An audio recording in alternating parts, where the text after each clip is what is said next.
இலங்கையில் இவ்வாரம். வணக்கம். முதலில் தலைப்புச் செய்திகள். ஒற்றையாட்சியை ஒழித்து கூட்டாட்சியை உறுதிப்படுத்த தமிழகத்தின் ஆதரவை கோரும் தமிழ் தேசிய பேரவை. அனர்த்தங்களின் போது செயற்படுவது தொடர்பில் இலங்கை படையினருக்கு போதிய பயிற்சி இல்லை, நாடாளுமன்றில் குற்றச்சாட்டு. நாடு வழமைக்கு திரும்புவதாக அரசாங்கம் அறிவிப்பு. தொடர்ந்தும் சிக்கலை எதிர்நோக்கும் மலையக தமிழர்கள். இலங்கையில் தற்போதுள்ள ஒற்றையாட்சி அரசியலமைப்பை விட மோசமான அரசியல் அமைப்பை தமிழ் மக்கள் மீது திணிப்பதற்கு தற்போதைய இலங்கை அரசாங்கம் முயற்சிப்பதாக குற்றம் சாட்டும் தமிழ் தேசிய பேரவை இதனை தடுப்பதற்கு தமிழக அரசாங்கம் தலையிட வேண்டும் எனவும் கோரிக்கை விடுத்துள்ளது. தமிழ் தேசிய பேரவைக்கும் தமிழக முதலமைச்சர் மு.க.ஸ்டாலினுக்கும் இடையிலான சந்திப்பு தலைமை செயலகத்தில் இடம்பெற்றது. இந்த சந்திப்பில் இந்த கோரிக்கை முன்வைக்கப்பட்டதாக தமிழ் தேசிய பேரவையின் தலைவரும் இலங்கை நாடாளுமன்ற உறுப்பினருமான கஜேந்திரகுமார் பொன்னம்பலம் சென்னையில் ஊடகங்களுக்கு கருத்து வெளியிடுகையில் குறிப்பிட்டுள்ளார். அனுரகுமார திசாநாயக்கருடைய அரசாங்கம் தமிழ் மக்களுடைய ஆணையை பெற்றிருப்பதாக, தாங்கள் தமிழ் மக்களுடைய ஆணையை நேரடியாக பெற்றிருப்பதாக பொய்யை கூறிக்கொண்டு இப்போதைக்கு இருக்கக்கூடிய ஒற்றையாட்சி முறைமைக்கும் விட ஒரு மிக மோசமான ஒரு அரசியலமைப்பு ஒன்றை கொண்டு வந்து தமிழர் மீது திணிப்பதற்கு முயற்சி எடுத்துக் கொண்டிருக்கிறார்கள். முதலமைச்சர் ஸ்டாலின் அவர்களை சந்தித்து அவருடைய தலைமையிலே இந்த முயற்சிகள் முறியடிக்கப்பட வேணும் என்று நாங்கள் கேட்டிருக்கின்றோம். அவருடைய பங்களிப்பு, அவருடைய நிலைப்பாடு என்றது மத்திய அரசு, டெல்லியில் இருக்கக்கூடிய மத்திய அரசுடைய நிலைப்பாட்டை மாற்றியமைப்பதற்கும் தமிழர்களுக்கு ஒரு பலமான ஒரு நிலைமையை ஏற்படுத்துவதற்கும் நிச்சயமாக உதவும் என்று நாங்கள் நம்புகின்றோம். அந்த அடிப்படையில் தான் நாங்கள் அந்த சந்திப்பை மேற்கொண்டாங்கள். அந்த தீர்வு திட்டம் ஒற்றையாட்சி அல்லாத ஒரு சமஷ்டியாக அமைய வேண்டும். அதையும் தெளிவாக தமிழகத்தில் இருக்கக்கூடிய அனைத்து கட்சிகளும் வலியுறுத்த வேண்டும் என்றும் நாங்கள் கேட்டிருந்தோம். தமிழ் தேசிய மக்கள் முன்னணியின் தலைவர் கஜேந்திரகுமார் பொன்னம்பலம், முன்னணியின் பொதுச் செயலாளர் செல்வராசா கஜேந்திரன், தேசிய அமைப்பாளர் தானா சுரேஷ், ஊடக பேச்சாளர் கனகரட்னம் சுகாஸ், பிரசார செயலாளர் நானா காண்டீபன் மற்றும் தமிழ் தேசிய பசுமை இயக்கத்தின் தலைவர் பொன்னுத்துறை ஐங்கரநேசன் ஆகியோர் தமிழ் தேசிய பேரவை சார்பில் தமிழகத்திற்கு விஜயம் மேற்கொண்டு பல்வேறு தலைவர்களை சந்தித்தனர். இதற்கமைய தமிழக முதலமைச்சருடனான சந்திப்பின் பின்னர் தமிழக எதிர்க்கட்சித் தலைவர் எடப்பாடி பழனிசாமியை தமிழ் தேசிய பேரவை சந்தித்துள்ளது. எடப்பாடி பழனிசாமியின் இல்லத்தில் இடம்பெற்ற இந்த சந்திப்பில் இலங்கை அரசியல் யாப்பு உருவாக்கம், கடற்றொழிலாளர் பிரச்சினையை தீர்ப்பது குறித்த பல்வேறு விடயங்கள் குறித்து கலந்துரையாடப்பட்டுள்ளது. இதன் பின்னர் நாம் தமிழர் கட்சியின் தலைவர் செந்தமிழன் சீமானை தமிழ் தேசிய பேரவை சந்தித்து பல்வேறு விடயங்கள் தொடர்பில் கலந்துரையாடியுள்ளது. மேலும் தமிழ் தேசிய பேரவைக்கும் திராவிட கழக தலைவர் கீனா வீரமணிக்கும் இடையில் பெரியார் திடலில் சந்திப்பு ஒன்றும் இடம்பெற்றுள்ளதாக தமிழ் தேசிய மக்கள் முன்னணியின் ஊடக பிரிவு அறிவித்துள்ளது.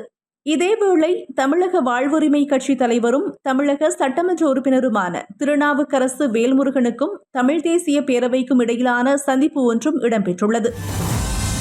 நாடு மெதுவாக வழமைக்கு திரும்புவதாக இலங்கை அரசாங்கம் தெரிவிக்கின்ற நிலையில் மலையக பெருந்தோட்ட தமிழ் மக்கள் டித்வா புயல் ஏற்படுத்திய அழிவுகளிலிருந்து இன்னமும் மீளாத நிலையிலேயே உள்ளனர்.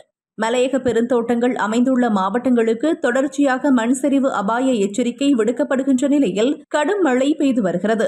அனர்த்த முகாமைத்துவ நிலையம் இறுதியாக வெளியிட்ட அறிக்கைக்கு அமைய நுவரெலியா, பதுளை, மாத்தளை, கண்டி உள்ளிட்ட மலையக பெருந்தோட்ட மக்கள் வாழும் பிரதேசங்களில் இயற்கை அனர்த்தங்களால் நூற்றுக்கணக்கானவர்கள் மரணித்துள்ளதோடு குறைந்தது 120 பேர் காணாமல் போயுள்ளனர்.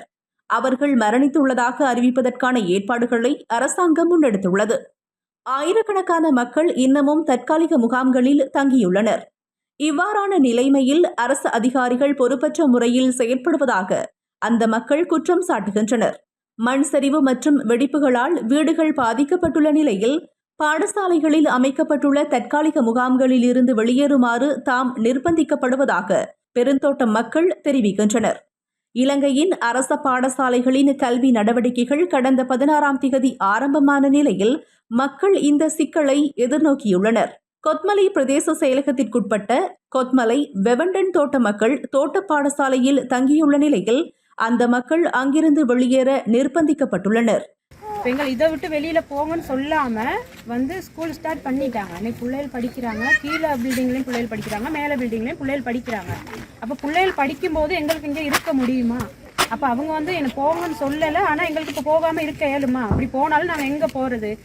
மேலும் முறையான மண் பரிசோதனைகள் மேற்கொள்ளப்படாமல் வெடிப்புகள் ஏற்பட்டுள்ள வீடுகளில் மீள குடியேறுமாறு அதிகாரிகள் தமக்கு அறிவித்துள்ளதாக தோட்ட பாடசாலைகளில் தங்கியுள்ள நோர்வுட் பிரதேச சபைக்குட்பட்ட சாமிமலை ஸ்டொக்கம் தோட்ட மக்கள் தெரிவிக்கின்றனர். நிம்மதியாக வாழ்றதுக்கு வந்து நாங்கள் அந்த இடத்துக்கு போயிட்டு ஒழுங்கான முறையில் புள்ளக்குட்டியை வச்சுக்கிட்டு ஒழுங்கான முறையில் நாங்கள் இருப்போம். எங்களுக்கு வாழ்றதுக்கு இடமும் இல்லை. இடத்தை கொடுத்தாலும் அந்த சிலிப்பான இடத்துல வீடை கட்டிக்கலாம், உங்களுக்கு சிலிப்பு ஆகாதுன்னு நேற்று வந்தவங்க சொல்லிட்டாங்க. அதே பிஹெச்காரவங்க சொல்லிட்டாங்க, நீங்கள் முட்டாக எல்லாம் போயிட்டு ஸ்கூல் மூலியமாக பாதுகாப்பாக இருந்துக்கிங்கன்னா நேற்று முந்தா நாள் வந்தவங்க சொன்னாங்க. நேற்று வந்தவங்க சொல்லிட்டாங்க இந்த இடத்துல ஒன்றும் சிலிப்பு இல்லை, நீங்கள் இந்த இடத்துலயே வாழலாம்னு சொன்னாங்க. எங்களுக்கு ஆதாரம் ஒன்றுமே இல்லை. நாங்கள் எப்படி நம்பி அந்த இடத்துல வீடு கட்டி இருக்கிறது? நாங்கள் அந்த ஒரு நம்பிக்கை இல்லாத நேரத்தில் நாங்கள் மீண்டும் ஸ்கூலுக்கே நாங்கள் திரும்பிட்டோம். இதேவேளை நுவரலியா ஹக்கல தோட்டத்தின் பல்வேறு பகுதிகளிலும் ஏற்பட்டுள்ள வெடிப்புகள் மற்றும் வீதிகளில் ஏற்பட்டுள்ள தாழிறக்கம் காரணமாக மக்கள் அச்சத்துடன் வாழும் நிலைமை ஏற்பட்டுள்ளது.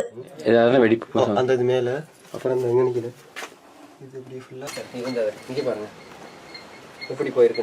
அடுத்தது இப்போ இது அப்படியே இறங்குற பிளான் தான். பக்கத்துல தான் யார் இருக்கு இன்னைக்கு? இது இருக்குல்ல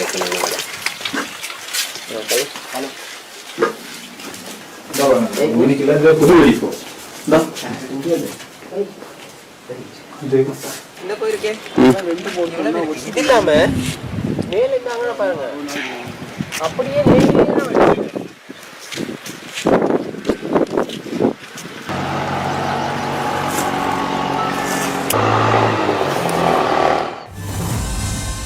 அனர்த்த நிலைமைகளின் போது எவ்வாறு செயற்பட வேண்டும் என்பது குறித்த போதுமான பயிற்சியை இலங்கையின் முப்படையினர் மற்றும் போலீசார் பெற்றிருக்கவில்லை என்பது டிட்வா புயலால் ஏற்பட்ட அழிவின் போது வெளிப்பட்டுள்ளதாக தமிழ் தேசிய அரசியல்வாதி ஒருவர் தெரிவித்துள்ளார்.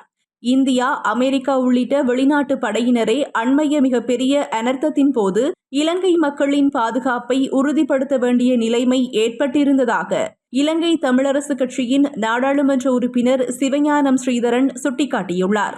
குறிப்பாக இந்த நாட்டினுடைய ஒரு பெரிய இடர் வருகிற பொழுது மனித உயிர்களை காப்பாற்றுவதற்கு அல்லது மனித உயிர்களை பேணுவதற்கும் அழிவுகளிலிருந்து பாதுகாப்பதற்கும் படைகளுக்கான பயிற்சி இல்லை என்பதை இந்த பேரிடர் மிக தெளிவாக சொல்லியிருக்கிறது.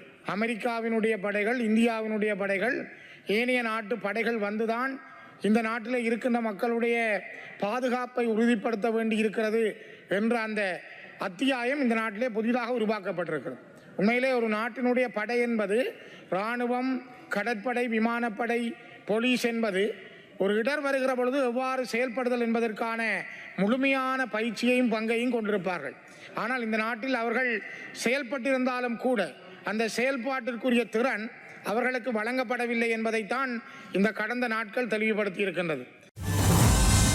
இலங்கையின் ஊடகத்துறைக்கு அளப்பரிய சேவையாற்றிய ஊடகவியலாளர்கள் மற்றும் படுகொலை செய்யப்பட்ட, காணாமலாக்கப்பட்ட சிங்கள மற்றும் தமிழ் ஊடகவியலாளர்களை நினைவு கூறும் ஊடகவியலாளர்களின் சிலைகள் அடங்கிய நினைவு இல்லம் ஒன்று தமிழர் தாயகத்தில் திறந்து வைக்கப்பட்டுள்ளது.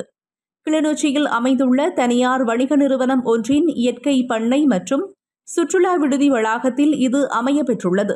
கொழும்பில் இருந்து சென்ற ஊடகவியலாளர்கள் மற்றும் வடக்கு கிழக்கு மாகாணங்களின் ஊடகவியலாளர்களது பங்கேற்போடு இந்த இல்லம் திறந்து வைக்கப்பட்டது. இந்த சிலைகளில் தமிழீழ விடுதலை புலிகள் அமைப்பைச் சேர்ந்த புலிகளின் குரல் வானொலியின் ஊடகவியலாளராக தமிழ் மக்கள் மத்தியில் மிகவும் பிரபலமான இசைப்பிரியா என அழைக்கப்படும் சோபனா தர்மராஜா, தராக்கி என அழைக்கப்படும் தர்மரத்தினம் சிவராம், நிமலராஜன் மயில்வாகனம், ஆனந்தி சூரிய பிரகாசம், ரிச்சர்ட் டி சொய்சா, லசந்த விக்ரமதுங்க, பிரகீத் எக்னலிகொட மற்றும் விக்டர் ஐவன் உள்ளிட்ட ஊடகவியலாளர்கள் 16 பேரின் சிலைகள் உள்ளடக்கப்பட்டுள்ளன. ஊடகவியலாளர்களுக்காக நிறுவப்பட்ட இந்த நினைவு இல்லத்தை அரசியல்வாதிகளின் பங்கேற்பின்றி திறந்து வைக்க ஏற்பாட்டாளர்கள் நடவடிக்கை எடுத்திருந்தனர். நிகழ்வில் சிரேஷ்ட ஊடகவியலாளரும் முன்னாள் நாடாளுமன்ற உறுப்பினருமான, கடந்த ஜனாதிபதி தேர்தலில் வடக்கின் பொது வேட்பாளராக போட்டியிட்டவருமான பாக்கிய செல்வம் அரியநேத்திரன் உட்பட சுமார் 100கணக்கான ஊடகவியலாளர்கள் கலந்து கொண்டனர். ஊடகவியலாளர்கள் 16 பேரின் சிலைகள் அடங்கிய நினைவு இல்லத்தை திறந்து வைக்கும் நிகழ்வில் பங்கேற்க அழைப்பு விடுக்கப்பட்டிருந்த அனைத்து ஊடகவியலாளர்களுக்கும் சமூகம் மற்றும் ஊடகத்துறைக்கு அவர்கள் ஆற்றிய சேவையை பாராட்டி நினைவு சின்னம் வழங்கவும் ஏற்பாட்டாளர்கள் நடவடிக்கை எடுத்திருந்தனர். முன்னாள் ஜனாதிபதி கோட்டாபய ராஜபக்ச பாதுகாப்பு செயலாளராக இருந்த காலப்பகுதியில் படுகொலைகள் மற்றும் கடத்தல்கள் உள்ளிட்ட அடக்குமுறைகளுக்கு உள்ளான ஊடகவியலாளர்களின் எண்ணிக்கை 44 என இலங்கையின் ஜனநாயகத்திற்கான ஊடகவியலாளர்கள் அமைப்பினால் தயாரிக்கப்பட்ட அறிக்கையில் தெரிவிக்கப்பட்டுள்ளது. அவர்களில் பெரும்பாலானவர்கள் வடக்கின் தமிழ் ஊடகவியலாளர்கள் ஆவர். அவர்கள் எவருக்கும் இதுவரை நீதி கிடைக்கவில்லை. இந்த நினைவு இல்லம் IBC தமிழ் தொலைக்காட்சி உள்ளிட்ட பல ஊடக நிறுவனங்களின் உரிமையாளரான கந்தையா பாஸ்கரனுக்கு சொந்தமான இயற்கை பண்ணை மற்றும் சுற்றுலா விடுதி வளாகத்தில் அமைந்துள்ளமை குறிப்பிடத்தக்கது. சர்ச்சைக்குரிய இந்தியாவின் மான் பார்மசியூட்டிகல்ஸ் நிறுவனத்தினால் நாட்டுக்கு விநியோகிக்கப்பட்ட மருந்துகள் மற்றும் அதனோடு தொடர்புடைய அதிகாரிகள் குறித்து விரிவான விசாரணைகள் நடத்தப்பட வேண்டுமென இலங்கை அரச வைத்திய அதிகாரிகள் சங்கம் கோரிக்கை விடுத்துள்ளது. இதற்கு முன்னரும் குறித்த நிறுவனத்தின் மருந்துகளில் காணப்பட்ட தரக்குறைவு குறித்து ஊடகங்கள் பல்வேறு தகவல்களை வெளியிட்டிருந்ததாகவும், எனினும் இதனை சுகாதார அமைச்சோ தேசிய ஊடகங்கள் கட்டுப்பாட்டு சபையோ உறுதிப்படுத்தி இருக்கவில்லை எனவும் அந்த அமைப்பின் பேச்சாளர் வைத்தியர் சமல் விஜயசிங்க சுட்டிக்காட்டியுள்ளார். මේ අදාළ සමාගම කාලයක් තිස්සේ මේ රට්ට ඖෂධ සපයපු සමාගමක්. ඒතර මීට පෙරත් ඕන් මේ රට්ට ඖෂධ සපයලා තියෙනවා. අපි දැක්ක සෞඛ්‍ය අමාත්‍යතුමා මාධ්‍ය හමුවකදී ප්‍රකාශ කරනවා මේ 2021 දී ඉදිරිපත් කරන ලද ප්‍රසම්පාදන ක්‍රියාවලියක ටෙන්ඩර් එකකට අනුකූලව තමයි මේ 2025 දී මේ රෝගය ලංකාවට ලැබෙන්නේ කියලා. ඒතර එතරම් ප්‍රශ්නයක් මේ 2021 සාමාන්‍යයෙන් ටෙන්ඩර් එක දානවා කියන්නේ 2022 ජනවාරියට ওই ඖෂධ ටික රටට ඇවිල්ලා තියෙනවා. මේ අවුරුදු 4ක ප්‍රමාදය ඇතුළෙන් පේනවා මේ රටේ ඖෂධ ක්ෂේත්‍රය කියන එක කොයි වගේ අවුල් ජාලාවකද තියෙන්නේ කියලා. ඒක තුලම තේරෙනවා ප්‍රශ්නේ කොතනද මේ තියෙන්නේ කියලා. එතකොට දැන් ඊට අමතරව මේ ඖෂධ ගණනාවක් මේ අදාළ සමාගමෙන් මේ රටට ගෙන්නලා තියෙනවා. අපි දැක්ක සමහර තැන්වල මාධ්‍ය වාර්තා බලනවා මීට පෙරත් අදාළ සමාගමෙන් මේ වගේ ඖෂධ ගෙන්වීම සම්බන්ධයෙන් සහ ගෙනාපු ඖෂධවල ප්‍රමිතිය බාල වීම සම්බන්ධයෙන් විවිධ තොරතුරු වාර්තා වෙලා තියෙනවා. නමුත් මේවා නිශ්චිතව සෞඛ්‍ය අමාත්‍යාංශයෙන් හෝ ජාතික ඖෂධ නියාමන අධිකාරියෙන් තහවුරු කළා නැහැ. නමුත් මම හිතන්නේ මේ සම්බන්ධයෙන් හරි පැහැදිලි කිරීමක් සිද්ධ වෙන්න ඕනේ.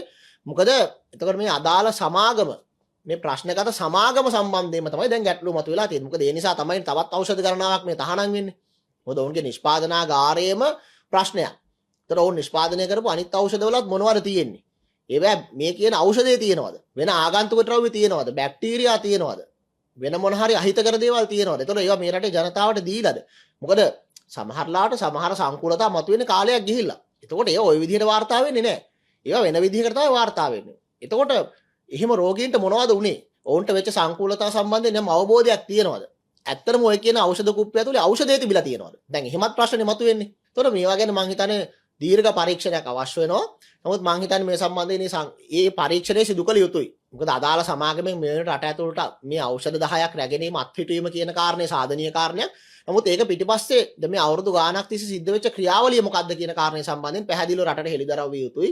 ඒතකොට මේ ක්‍රියාවලිය ඇතුලේ මේ රටේ තියෙන හිඩැස් වලින් ඒ වංගු ගහලා ඒවෙන් බේරලා මේ සමාගම ගිහිල්ලා නම් ඒ හරහා මේ සමාගමෙන් කාලයක් තිස්සේ ප්‍රශ්නගත ඖෂධ ලංකාවට ඇවිල්ලා නම් ඒ ගෙනාපු ඖෂධ නිසා ජනතාවට ප්‍රශ්න ඇති වෙලා නම් මේ සම්බන්ධයෙන් වගකීතු සියලු දෙනාට අවශ්‍ය ක්‍රියාමාර්ග ගත යුතුයි කියන තැන තමයි අපි. மான் பார்மசியூட்டிகல்ஸ் நிறுவனத்தால் இலங்கையில் விநியோகிக்கப்படும் 10 மருந்து வகைகளை அரச மற்றும் தனியார் வைத்தியசாலைகளில் பயன்படுத்துவதற்கு தேசிய ஊடகங்கள் ஒழுங்குபடுத்தல் சபை தற்காலிக தடை விதித்துள்ளது. இந்த மருந்துகளின் தரம், பாதுகாப்பு மற்றும் உற்பத்தி செயல்முறை தொடர்பாக சந்தேகங்கள் எழுந்துள்ளதன் அடிப்படையில் இந்த நடவடிக்கை எடுக்கப்பட்டுள்ளதாக தெரிவிக்கப்படுகின்றது. குறித்த நிறுவனத்தின் மருந்து பயன்பாட்டுக்கு பின்னர் இலங்கையில் சில நோயாளர்களுக்கு எதிர்மறை விளைவுகள் ஏற்பட்டதாலும் 2 மரணங்கள் தொடர்பாக சந்தேகங்கள் எழுந்துள்ளதாலும் இந்த நடவடிக்கை எடுக்கப்பட்டிருந்தது. மீண்டும் மற்றொரு இலங்கையில் இவ்வாரம் செய்தி தொகுப்பின் ஊடாக சந்திப்போம். நன்றி.